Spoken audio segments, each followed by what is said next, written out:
한국에 노동자로 다녀오면 시장 당선은 기본인데 무조건 가야죠. 한국은 기회의 땅이에요.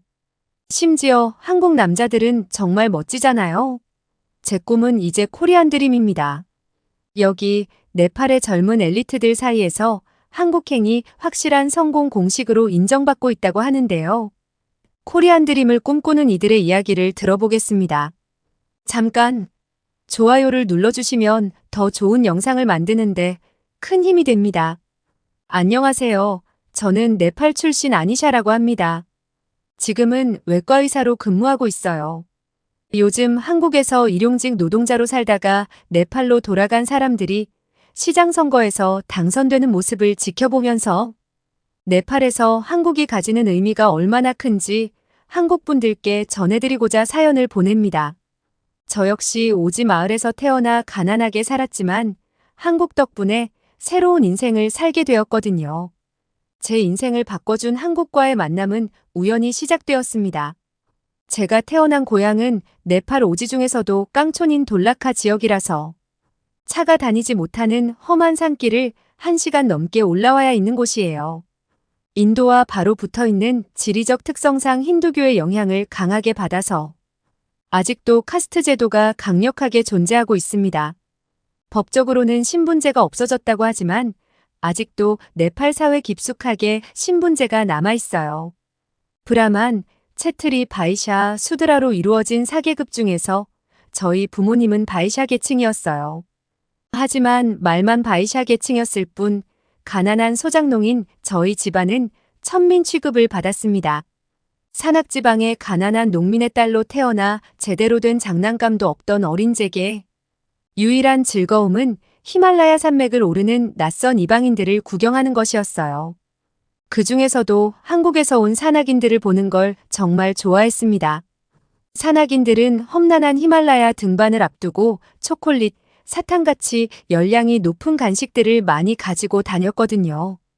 동네 언니가 낯선 한국인에게 김미초코라는 말을 하자 한국 관광객이 먹을 걸 쥐어주는 걸 보고 눈이 띠용했어요. 그날은 그게 무슨 뜻인 줄도 모르고 한국인들만 보면 김미초코 하면서 다녔었습니다. 어린 마음에 저 혼자 먹기가 아까워서 가족들과 먹으려고 주머니에 꼭꼭 숨겨가지고 있다가 집으로 가져왔어요. 철없던 저는 그 초콜릿을 자랑스럽게 엄마와 동생에게 내밀었습니다. 그리고 이런 건 거지들이 하는 행동이라고 아주 크게 혼이 났어요. 아무리 가난해도 사람들에게 구걸해서 먹고 살 생각을 하면 안 된다고 하셨죠. 저는 어린 마음에 모질고 단호한 엄마의 말이 참 야속하게 느껴지기도 했습니다. 눈물범벅이 된 채 방에 들어와 입에 쑤셔 넣은 새까만 초콜릿은 단 것 같기도 하고 쓴 것 같기도 했어요. 그때 저는 김미초코가 정확히 무슨 말인지 모를 정도로 제대로 배우지도 못했습니다.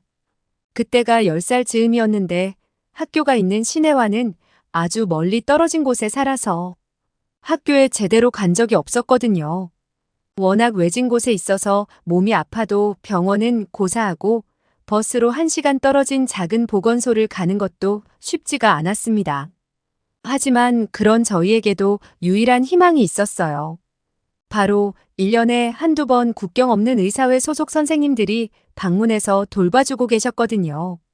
잊을만 하면 정기적으로 와서 마을 사람들의 건강을 확인하고 약을 나눠주는 모습이 제게는 영웅처럼 보였습니다. 너무나 고마운 분들이셨고 특히 한국 출신의 민영식 의사 선생님은 아주 친절하고 다정다감했어요. 우리 마을 사람들은 그분의 성을 따서 닥터민이라고 불렀습니다. 한국 표현으로는 민 선생님 정도가 될 것 같아요. 민 선생님은 한국의 큰 병원에서 내과 의사로 계셨는데 정기적으로 휴가를 내서 의료봉사를 오신다고 했습니다. 저만한 딸이 있다고 하셨는데 우리 마을의 주치의나 마찬가지였어요. 그런데 어느 날 제 몸이 조금 이상했어요. 평소에도 남들보다 잘 뛰지 못하긴 했지만 그저 체력이 약하다고 생각했고 숨소리가 거칠 때면 마을 사람들이 흔히 걸리는 폐병에 옮았나 싶었는데 그날따라 심장이 죄는 듯한 통증이 몰려왔고 그대로 저는 기억을 잃었습니다. 얼마간의 시간이 지났는지도 모른 채 제가 눈을 떴을 때는 민 선생님이 심각한 얼굴로 저를 바라보고 있었어요. 민 선생님은 곧바로 온화한 얼굴을 하시고 제 손을 꼭 잡아주셨죠. 그리고 저는 그날 처음으로 제게 심장병이 있었다는 걸 알게 되었습니다. 하루라도 빨리 수술하지 않으면 큰일 나는 상황이라고 했어요. 엄마와 아빠는 한참 동안 고민해봤지만 수술비를 마련할 방법은 없었고 결국 수술을 포기하기로 결정을 내리신 것 같았습니다. 저도 어린 마음에 수술을 받겠다고 떼쓰면 안 될 것 같아서 잠자코 있었어요. 그런데 며칠 뒤 깜짝 놀랄 일이 벌어졌어요. 민 선생님이 처음 보는 한국인 2명을 데리고 온 겁니다. 그들은 코이카라는 한국국제협력단 소속 직원들이었고 엄마에게 수술비 전액을 지원하겠다는 믿어지지 않는 말을 했어요. 가난한 저희 가족의 처지를 잘 아는 민 선생님은 저를 살리기 위해 백방으로 도움을 받을 곳을 알아봤는데 한국의 국제협력기구인 코이카가 나서준 겁니다. 그때 저희 가족은 처음으로 포기 대신 희망을 선택을 했어요. 우리 가족은 늘 포기하는 게 더 익숙했거든요. 제가 수술 받는 걸 무서워하자 민 선생님은 나중에 중학교에 가야 하는데 씩씩하게 이겨내야 하지 않겠냐고 말씀하셨어요. 저는 어린 마음에 제가 중학생 언니가 된다는 생각에 들떴던 것 같아요.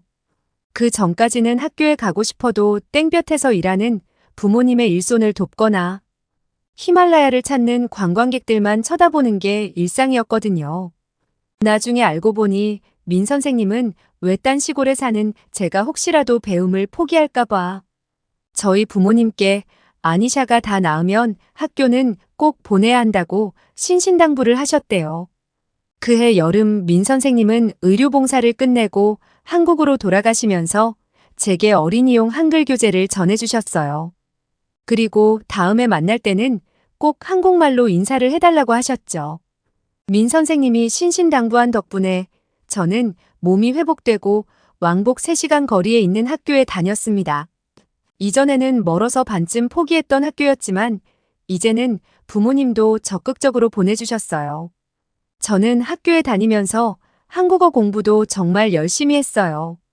학교가 멀리 있다는 건 제게 더 이상 장애물이 되지 않았습니다. 민 선생님처럼 멋진 의사가 되어서 우리 가족이 더 이상 무시받지 않도록 포기 대신 희망과 용기를 선택하기로 마음먹었거든요. 저는 죽기 살기로 공부했고 당당하게 카트만두 의과대학에 입학했어요. 물론 그 배경에는 제가 걱정 없이 공부할 수 있도록 한국의 코이카라는 단체에 학비 지원을 신청할 수 있도록 도와주신 민 선생님의 조언이 있었죠. 그런데 이제 탄탄대로만 걸을 거라고 믿었던 제 인생은 큰 위기에 봉착하게 되었습니다. 바로 동기들이 저를 심하게 따돌리면서 차별하는 거예요. 제가 가난하고 보잘것없는 하층민 계급이라는 이유였죠. 의과대학 동기들은 대부분 부유한 정치인이나 군인 같은 상류층 집안의 자식들이었거든요. 당연히 저와는 신분상 계급이 달랐고 아주 부유한 집안의 아이들이었습니다.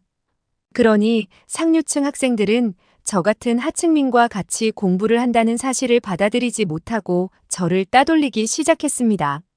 너같이 천한 애가 감히 의사가 되겠다는 꿈을 꾸다니 정말 세상이 좋아졌다. 예전 같으면 입학도 못했을 텐데 라는 비아냥이 들려왔습니다. 친구들은 수시로 저를 불러내서 학교를 그만두라고 협박을 했고 심할 때는 머리채를 잡거나 뺨을 때리기도 했어요. 분하고 억울해서 서러움이 가슴속에서 올라왔습니다. 하지만 저를 도와줄 사람은 아무도 없다는 걸 잘 알고 있었죠. 어느 날은 수업을 듣는데 친구 중 하나가 손을 번쩍 들더니 교수님에게 말도 안 되는 소리를 하는 겁니다. 교수님, 아니샤는 몸에서 냄새가 너무 나서 머리가 아파요. 쟤는 강의실 밖에서 수업을 듣도록 해주세요. 터무니없는 억지였어요. 저는 매일 씻었고 옷도 매일 갈아입었습니다. 냄새가 나는 건 오히려 그들이었죠. 하지만 교수님은 무표정하게 고개를 끄덕이더니 저를 보면서 밖으로 나가라는 손짓을 하셨어요. 교수님도 그들이 어떤 집안 출신인지 알고 있어서 그들의 말을 무시하지 못했던 겁니다. 저는 조용히 복도로 나가서 살짝 열린 문틈으로 수업을 들어야 했습니다. 이런 수모와 모욕은 얼마든지 참을 수 있었어요. 다 이겨내고 의사가 되면 지금보다 당당하게 살 수 있을 테니 이를 악물고 버텼습니다. 그러다가 제 1년 후배로 산지타라는 학생이 입학했어요. 이 친구는 K-팝에 환장한 친구라서 한국어를 배운다고 동네방네 소문을 내고 다녔는데 어떻게 알았는지 제가 한국어를 잘한다는 걸 용케 알아냈더라고요. 산지타는 그날 이후로 저를 졸졸 쫓아다녔어요. 제게 한글을 어떻게 공부했는지 묻기 시작하더니 나중에 한국에 가서 취직할 거냐고도 했습니다. 저는 한국의 코이카에서 학비 지원을 해줘서 이 자리에 있기 때문에 언젠가 한국에 봉사할 기회가 되면 꼭 가고 싶다고 했어요. 은혜를 갚는 게 도리라고 생각했거든요. 그런데 그 이야기를 들은 산지타는 두 눈이 튀어나올 듯 했습니다. 그러면서 그 뒤를 잇는 산지타의 이야기가 정말 놀라웠어요. 그런데 저는 그 말을 듣자마자 우습게도 제 인생을 바꿀 기회가 바로 이거라고 생각했죠. 산지타는 한국에 가서 돈을 벌면 최소한 25억을 벌 수 있다고 했어요. 우리는 의사니까 그보다 훨씬 많은 돈을 벌 수 있다고 했습니다. 그 비밀은 바로 한국에서 발급하는 고용허가 비자에 있었는데 한국어 능력 시험을 통과해서 한국에서 일할 수 있는 비자를 발급받으면 된다고 했어요. 그런데 그 비자를 발급받으려면 우선 한국어 능력 시험에 통과해야 한다고 했죠. 200점 만점에 80점 이상을 받으면 합격하는데 네팔에서만 7만 명이 응시해서 4만 명이 합격했다고 하더라고요. 한국은 복지가 잘 되어 있는 나라라서 외국인에게도 최저임금을 보장해주는데 일반적인 직장은 최소한 월 200만 원을 받는데요. 종종 초과 근무를 하면 300만 원까지도 받을 수 있는데 이 비자로는 최저 3년에서 최대 4년 10개월까지 한국에서 일을 할 수 있으니 단순 계산해도 1억을 넘게 번다고 했어요. 한국과 네팔의 1인당 GDP 차이가 25배나 차이가 나서 한국 돈으로 1억이면 네팔에서는 25억의 가치라고 하더라고요. 상황이 이 정도다 보니 네팔에서도 엘리트라고 존경받는 의사나 변호사, 교수들도 한국어 시험에 합격해서 어떻게든 한국에 가보려고 단단히 준비를 하고 있는 상황이에요.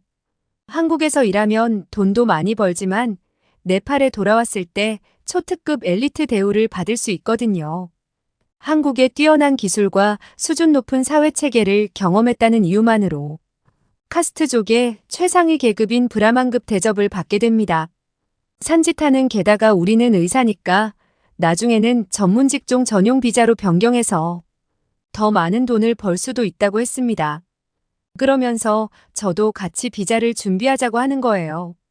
저는 이미 한국어를 잘하니까 분명 쉽게 합격할 거라고 했죠. 네팔에 있는 의대생이 2,000명인데 그중 대다수가 한국행을 고려하고 있다는 말도 했어요. 한국에 이름 있는 대학병원에 연수를 다녀오면 교수 자리도 탄탄대로일 거라고 했죠.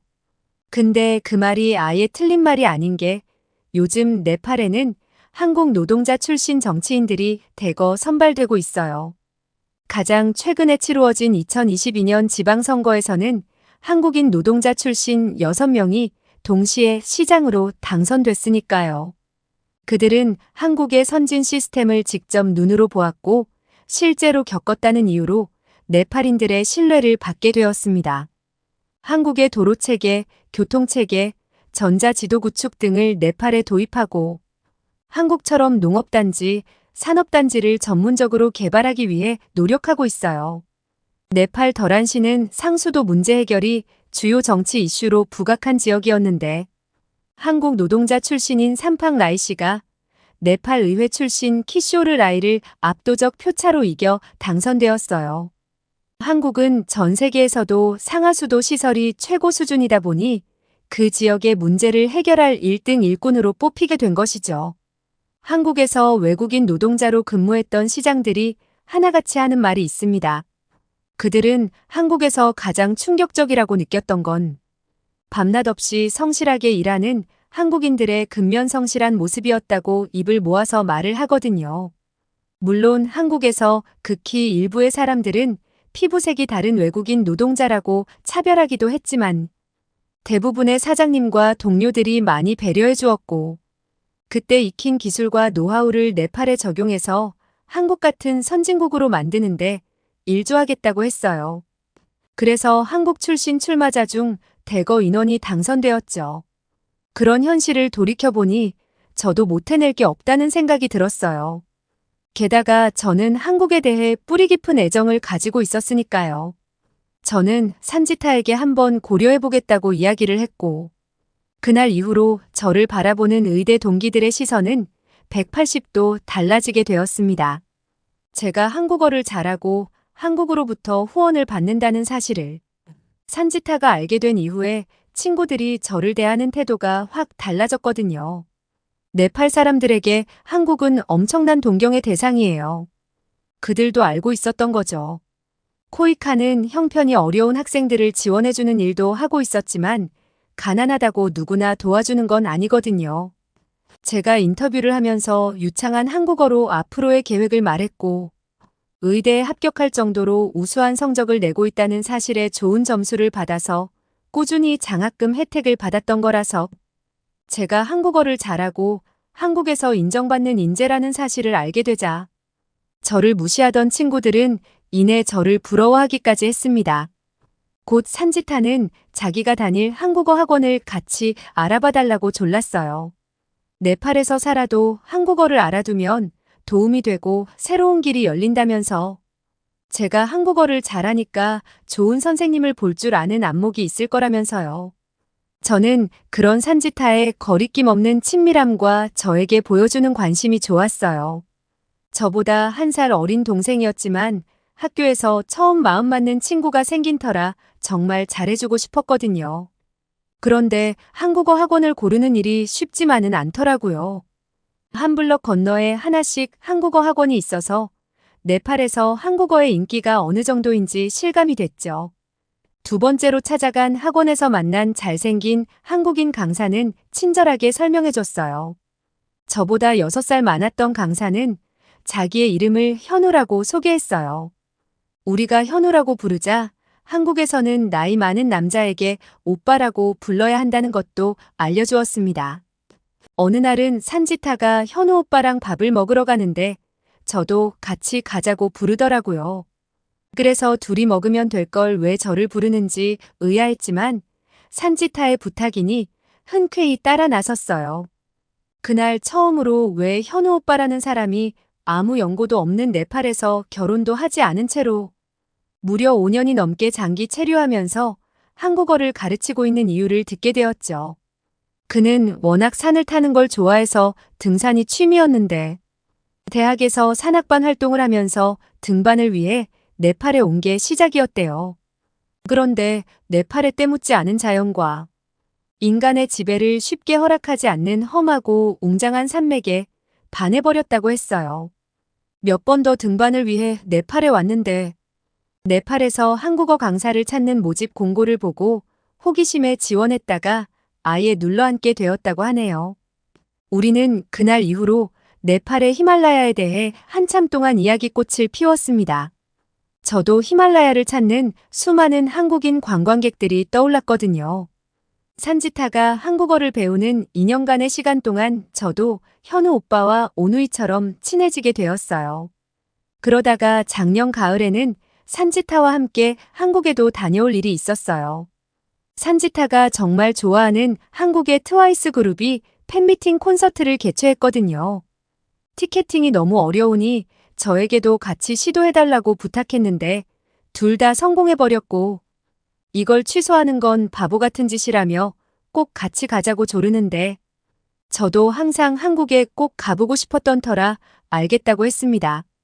그렇게 한국행 비행기에 올랐고 저는 한국에 도착하자마자 민 선생님께 연락을 드렸어요. 제가 의대에 합격한 다음부터는 민 선생님의 개인 연락처로 조언도 많이 구하고 응원도 많이 받는 관계가 됐거든요. 민 선생님이 근무하고 계신 병원에 초대해 주셔서 방문했다가 정말 놀랐습니다. 한국의 종합병원은 네팔과는 차원이 달랐어요. 우선 규모가 상상을 초월할 정도로 크고 넓었고 위생적인 면에서도 병원 전체가 아주 청결하고 깨끗했습니다. 결정적으로 제가 처음 보는 최첨단 검사와 치료 장비들은 절로 탄성이 나오게 만들었죠. 게다가 환자들을 위한 진료 체계와 편의 시설들을 보고 감탄하고 말았습니다. 네팔에서 처음 한국어를 배울 때 가장 먼저 빨리빨리라는 말을 배운다고 들었고 한국인들은 성격이 엄청 급해서 기다리는 걸 못 참는다는 건 알고 있었죠. 하지만 대충 빨리 해치우는 게 아니었어요. 접수부터 진단과 치료 그리고 처방까지 모든 과정이 전산으로 처리되어 빠르고 정확한 의료 서비스를 누구에게나 제공하고 있었어요. 속도와 실력 그리고 서비스까지 모든 면에서 한국 병원은 세상에서 최고인 것 같았죠. 의대에 다니면서 인도 병원으로 연수를 가본 적도 있었지만 인도의 대형 병원도 한국에 비하면 작은 개인 병원 규모였고 인도의 의료진들은 무표정하고 무뚝뚝해서 한국처럼 환한 미소를 곁들인 다정다감한 서비스를 받는 건 기대조차 할 수 없었습니다. 그리고 며칠 동안 산지타와 같이 한국의 여러 곳을 다니면서 관광을 했어요. 가장 인상 깊었던 건 한국의 밤문화였어요. 밤 12시가 넘어도 버스나 지하철이 다녔고 거리에는 대낮처럼 많은 사람들이 다니고 있었는데 그중에는 여러 가지 범죄의 표적이 될 수 있는 젊은 여성들도 눈에 많이 띄었습니다. 새벽 시간에 젊은 여성들이 술집에서 수다를 떠는 모습은 네팔이라면 상상할 수 없는 일이었죠. 물론 네팔과 한국의 문화적인 차이가 있는 탓이기도 하지만 한국의 치안이 그만큼 확실하기 때문에 밤늦은 시간이라도 여성들이 마음 놓고 거리를 다닐 수 있기 때문이에요. 저는 그동안 민 선생님과 현우 오빠가 아주 특별한 사람들이라고 생각했어요.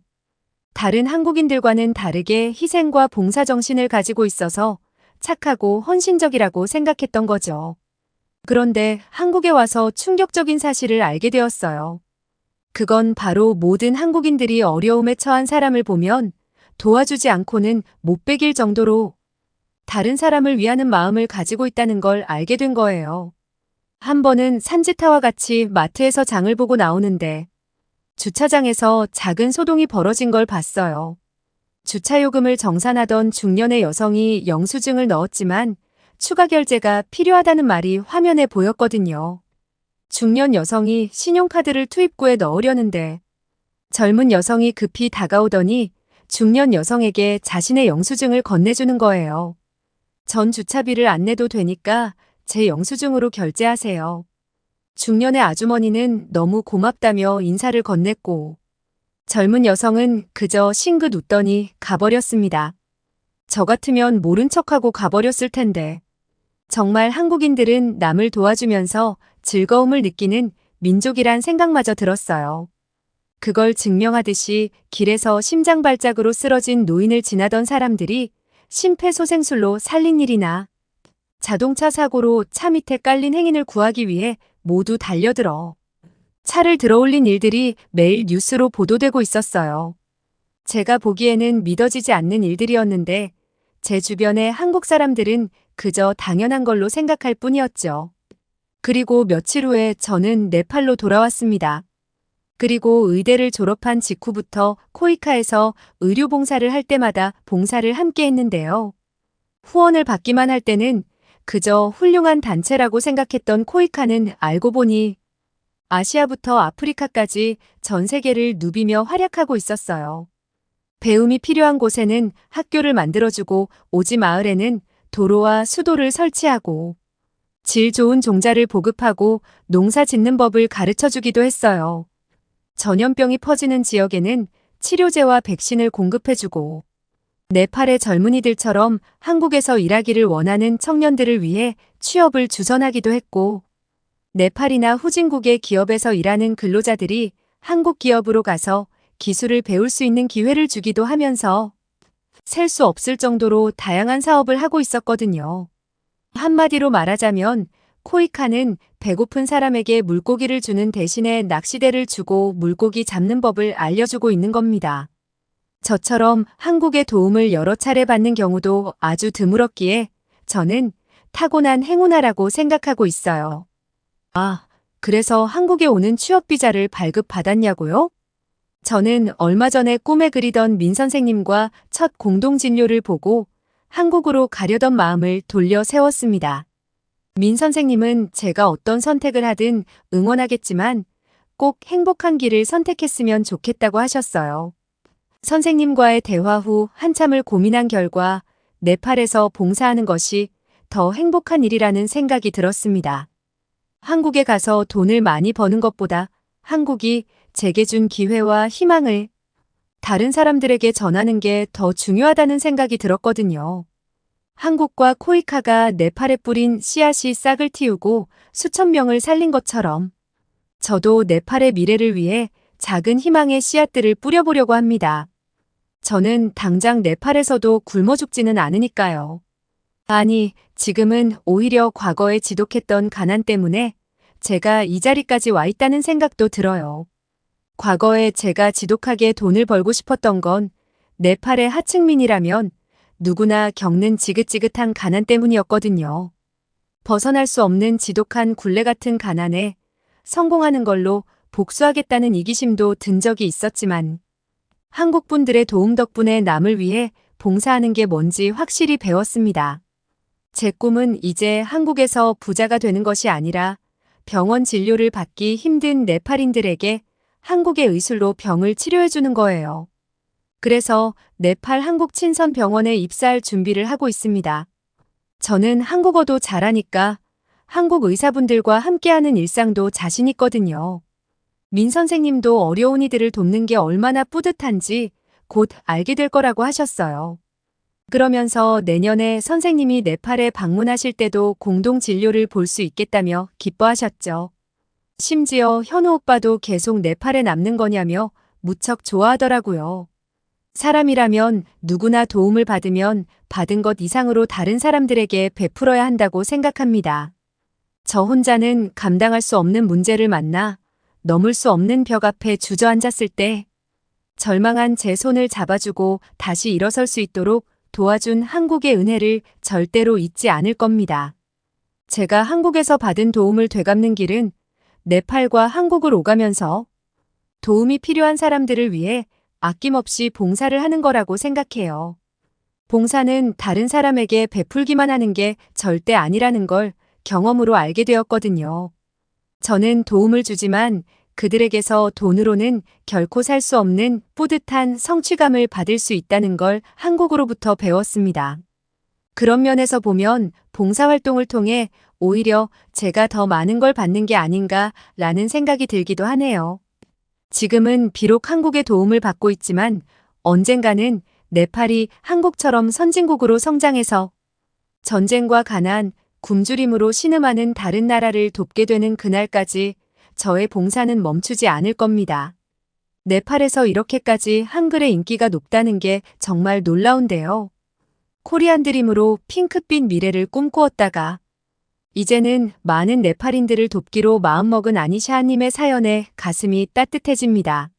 한편으로는 수십 년 전 고향을 등지고 돈을 벌기 위해 해외로 떠났던 한국의 젊은 청년들이 떠오르는 사연이었어요. 우리도 그분들의 노고가 있었기에 오늘날의 강대국 대한민국을 만들 수 있지 않았나 생각합니다. 지금까지 감동특공대 윤하경이었습니다. 시청해주신 여러분 감사합니다.